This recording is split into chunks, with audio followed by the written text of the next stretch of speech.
Now at 10, the City of Joplin explores the future of public transportation at tonight's council meeting. Plus, boom times for Joplin. The city adds almost 20 new businesses to the area, and some teachers in Southwest Missouri get ready to head back to class with some new teaching tools. The 4 states' most watched news starts now. The Joplin City Council tonight agreed to update the scheduling software used for its public transportation services. This is KOAM News at 10. I'm Dow Quick. The $195,000 software will help the city keep its maps services up and running according to its listed schedule. 80% of that cost will be reimbursed by the Federal Transit Administration. Yeah, the transit service uses a scheduling and routing software, and the item on tonight's agenda was to purchase a new software that will give us a little bit more functionality. Whenever you are out driving, it's all about the most efficient way to pick up your riders. Council also updated the city's rules for its parks and trails, changing the hours of operation from 7 a.m. to 11 p.m. to new hours of 6 a.m. to 10 p.m. The Downtown Joplin Alliance says 2023 was a year of growth for the city. Almost 20 new businesses opened in the area last year. KOAM's Fernandez Silva spoke to 4 new business owners to hear how their investments are going. It's going really great. Yeah, it's really going good. I think 2024 is probably, I don't know, with the elections going on, there's always a downside to it, but I'm hoping that it will stay the same, at least, or up a little bit more. Orlando Bevilacqua opened a pizza place in the heart of Joplin in the second semester of 2023. He's one of almost 20 business owners who had the chance to hang the sign "Open" on the door of their new investment in the area. Amber Peters and Christopher Hills also decided to start a business in their hometown. We've seen a lot of the new progress being put up around here. We've seen a lot of the potential in the area, so it kind of made us want to be where it's all happening at that point in time. They joined Gary McMiller investing on Main Street. For McMiller, downtown is the best place to have a business. There is a ton of parking. It's really clean. There are a lot of opportunities here. It's right on Route 66. He believes the housing investments happening in the area will also be beneficial for local businesses. The more people that are living and spending time downtown, obviously, the more time and money they'll spend themselves. According to Downtown Joplin Alliance, there are more than 300 apartments downtown, and 200 others are under development. So we'll see some of those open up here early as we get into 2024, and then another building, the Olivia, I think will be done sometime next year in 2025. For many local businesses, foot traffic is one of the advantages of being downtown, but new stores are finding new strategies to reach clients. We bank on social media. You know, I have a social media following that has really benefited our store, and then with us both being from Joplin, Missouri, we've just banked on our friends and family. We've never really banked on foot traffic. Banking on friends, family, or foot traffic, downtown businesses are optimistic for 2024. As much as the word keeps spreading and there's more people that keep coming in and seeing how we are and what we have to offer, I think everything will keep going smooth. Downtown is just the place to be. In Joplin, Fernanda Silva, KOAM News. According to the Downtown Joplin Alliance, over the last 5 years, more than $60 million in private investment has been made in downtown.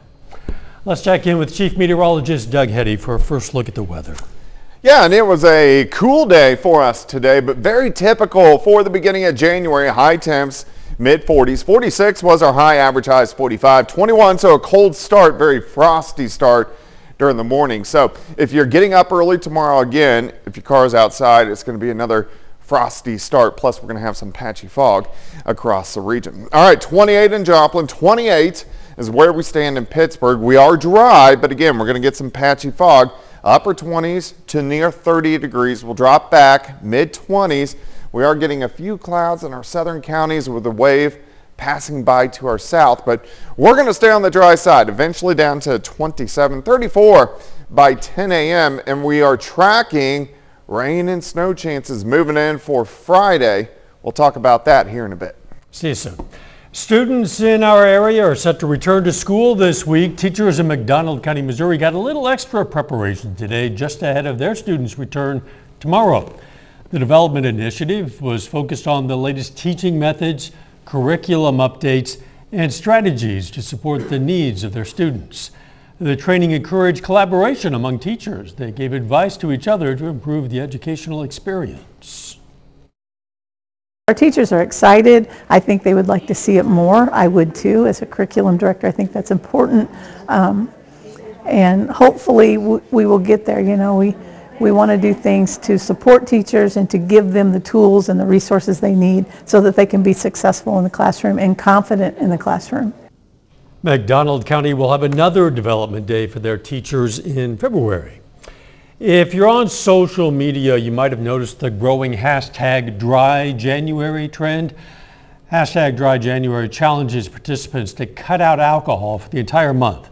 Each year, more and more influencers partake in the challenge, gaining millions of viewers. However, Paula Donaldson at the ROCC in Joplin says sobriety is more than a trend.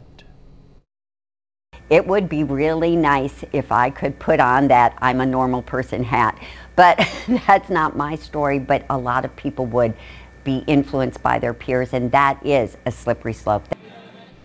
The Recovery Outreach Community Center in Joplin, ROCC, offers classes, support groups, and certified peer specialists to support sober living. A new program at Greene County, Missouri's Family Treatment Court works to get families reunited as parents work to overcome addiction. Chris Bryant has more on the program and how successful it's been. Celebrating Families is a relatively new program with the Family Treatment Court. So the overall goal in general for our office and for the program as far as FTC, Family Treatment Court, or the Celebrating Families is piecing families back together. Reunification is our goal. The 16-week program works with families through a family-style meal setting and small group settings to help parents and children develop the skills needed to talk about substance abuse in the home. And in order to participate, they have to be a Family Treatment Court participant, which to be a Family Treatment Court participant, you need to have your children removed from your home at this point. And then substance use needs to be a concern as to why the kids were removed from the home in the first place.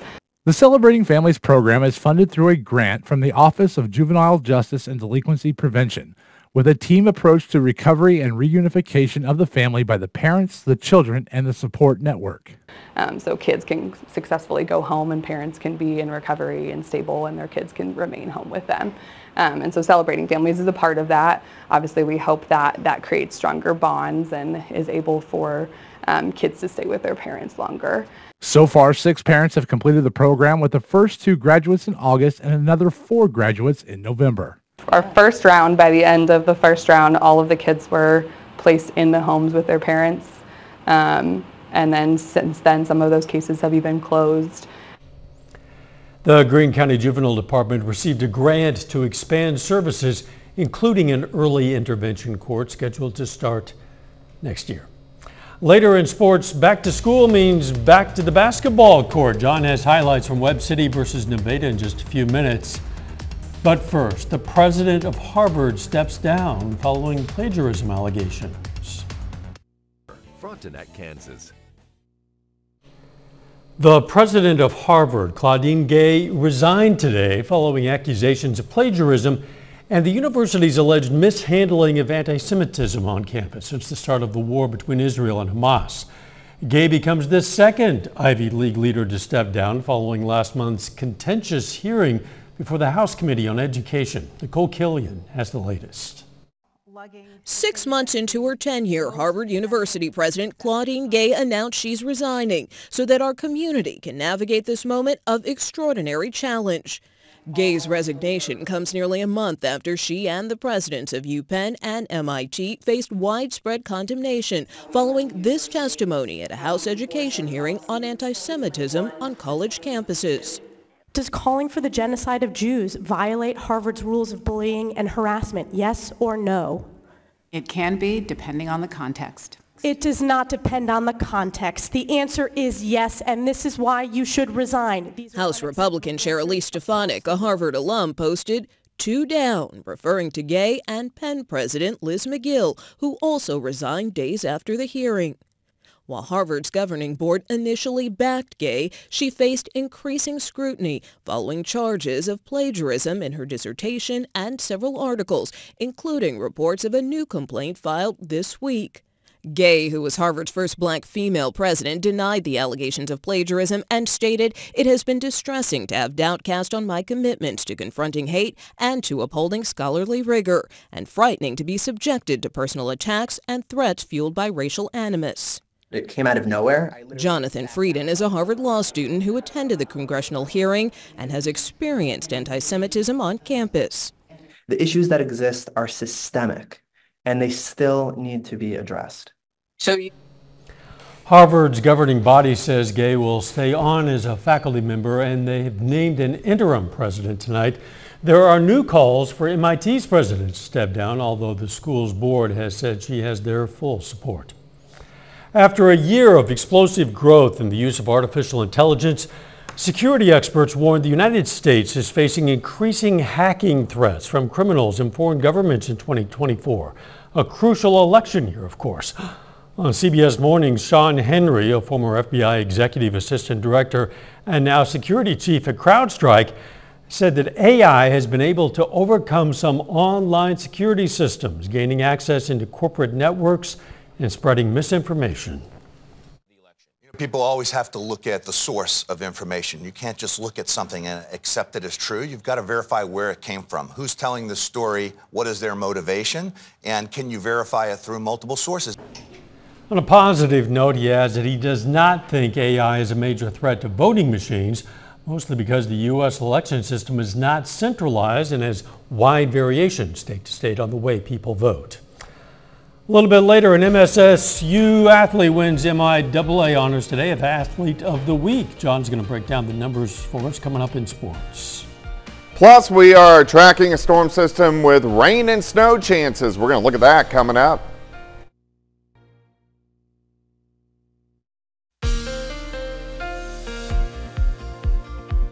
Well, it turned out to be a chilly day for us today, but at least we have partly sunny skies across the region and partly cloudy skies for us at this point in time right now. And that's what we're going to see as we go through the overnight hours tonight. We are going to see a little bit of fog trying to build in to the region, so we'll have to keep our eyes on that. Nice shot. This is Indigo Sky Casino and Resort. Of course, Indigo is just outside of Seneca, Missouri. It's going to be a frosty night again, so make sure you get up early enough to scrape the cars if your car is parked outside. We do have some clouds, southern counties. Besides that, a wave tracking down through parts of Texas. This will get up into central Arkansas, Little Rock, Jonesboro, Memphis, but it shouldn't go any farther than that. But we are going to see the clouds from it. Here's our next storm system digging into the Pacific Northwest. Look at the rain from San Francisco and snow all the way up to Seattle. Then even behind this, we have another storm system which will start to affect us early next week. So it gets kind of active as we go through the next few days. All right, let's look at system number one. We're going to start Thursday afternoon. Clouds increase, upper 40s. We get a band of rain-snow mix, mainly snow, moves in as we go into Friday morning. Could be moderate snow, especially on the Kansas and the Oklahoma side. Band of moderate snow pushes through, and then it tapers off once we get into Friday afternoon. Just hit and miss light showers, kind of sticking around. And then pockets of drizzle, light showers, Friday night, Saturday morning, and really throughout the daytime hours on Saturday. So really, the only time that we could see accumulating snow would be on Friday morning. Rainfall not very heavy. 1/4 of an inch or less with this next system. Snow potential, most of us are going to be, and this again, this 2.5 days out, kind of a dusting upwards to an inch, and I think the better chance to get an inch is going to be near that Kansas-Missouri state line and then into southeastern Kansas. Then once you get west of Parsons, I think our chances go up to see 1, 2, maybe 3 inches of snow. So we're going to be watching that. Now we get a break, but here we go again. So here's Monday. Rain moves in. This is a stronger system. We'll have to see the timing of the cold air. So here's Tuesday morning. moderate to heavy snow across the region, so we need to watch the track of this system as well as we get into early next week. Now, before we get any of this, we look pretty good the next couple days. Now, here's the fog building in tonight. Watch it slowly burns off through the morning, near 40 by noon. We should get up to about 45, 46 tomorrow afternoon. Very similar to what we saw today. So here's your day planner: 28 in the morning, 40 by noon, 45 by 4. High temp, 46 degrees. Let's go 47 on Thursday, and then rain and snow chances. Starting as snow, going to rain on Friday. A few leftover showers on Saturday. Sunday looks good. Rain back in Monday. Possibly all snow on Tuesday, and turning quite a bit cooler by the middle of next week. Haven't had much snow. We've only had about a quarter of an inch officially. So we're behind. Talking about for this past season. Yeah. And for this year, even less than that. Yeah, there you go. Thanks, Doc. Freeman West in Joplin announces the first baby of the new year. Sophie Zhang arrived at 12:42 p.m. on January 1st. She weighed a healthy 7 pounds and 1/2 ounce. Sophie's mom, Christina, said she was in labor for more than 20 hours, so she didn't know her daughter was the first baby of the new year until the hospital staff told her. As first baby of the new year, Sophie took home a stuffed elephant, an octopus, plus lots of onesies and socks, and also our best wishes, not only to little Sophie, but to the entire family. Still ahead, a Missouri Southern Lion takes home MIAA Player of the Week honors, and highlights from tonight's basketball doubleheader at Webb City. John Dales has those stories and more. That's up next in sports. Soon, only at Ashley.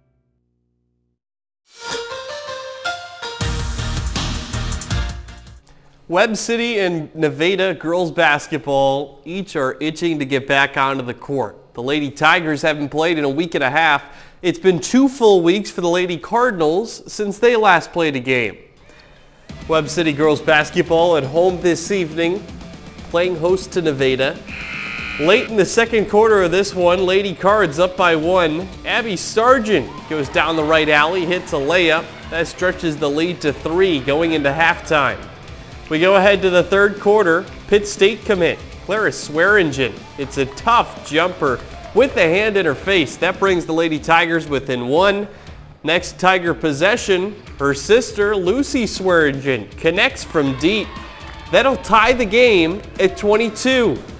We go ahead to the fourth quarter. Whitley Keith gets the layup and the foul. Lady Cards go up by 3. Just a couple minutes left now, and Keith with a beautiful assist to Sargent. Webb City leading by 6 late in the fourth. Nevada trying to make a late push. Swearingen goes to the bucket, gets the hoop and the harm. She would hit the free throw to make it a 3-point game, but the Lady Cardinals hold off Nevada down the stretch.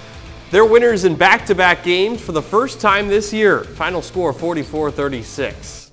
Webb City boys hoops trying to make it 2 for 2 tonight in the Cardinal Dome. They host another foe from the 4 states. McDonald County boys basketball on the road tonight, taking on Webb City, who hasn't lost on its home floor.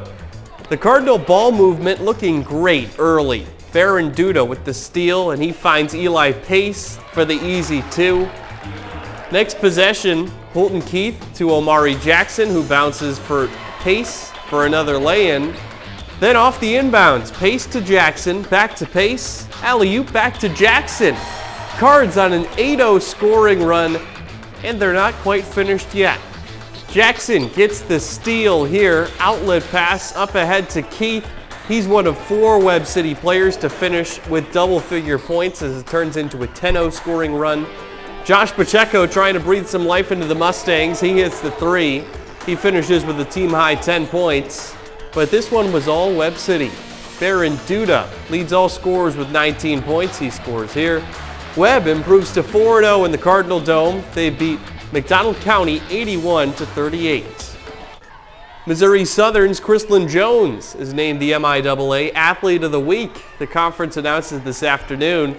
This comes after she helps guide the Lions to a 5th consecutive victory. This one over number 18 Drury on the road. The senior guard scored 18 points on 6 of 12 shooting to go with 5 rebounds and 2 steals without a turnover. And this afternoon, the D2 women's basketball coaches poll is released. The Gorillas improved to their highest ranking of the year. They are now the number 16 team in the country, thanks to an 11-1 start. Central Missouri and Fort Hays State, the other two MIAA teams in the top 25. And Northwest, the only team to beat PSU this season, not in the top 25, but is receiving votes. Meanwhile, we'll take a look at the Division II men's coaches poll. Neither of our local teams in the top 25, nor are they receiving votes, but two MIAA teams ranked. Northwest at 19, Central Oklahoma at 12, and one of its 2 losses on the season came to Pitt State. The Gorillas have won 5 in a row since a 2-4 start to their season. Back to Webb City girls basketball, though. Their 2 leading scorers tonight, Abby Sargent, Whitley Keith, both of them freshmen, making impacts on the varsity team. That speaks well for their potential futures. Definitely. We'll be right back.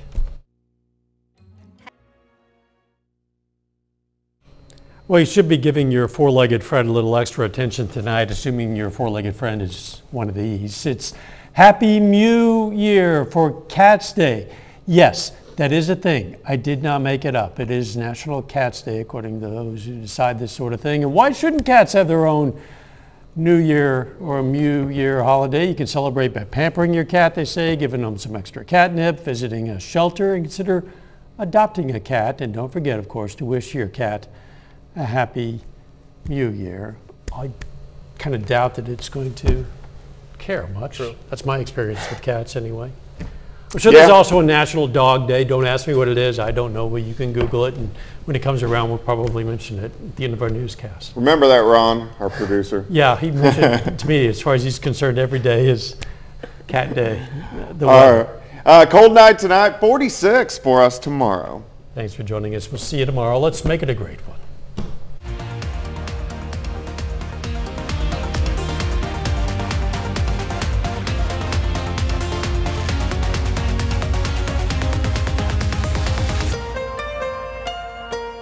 On KOAM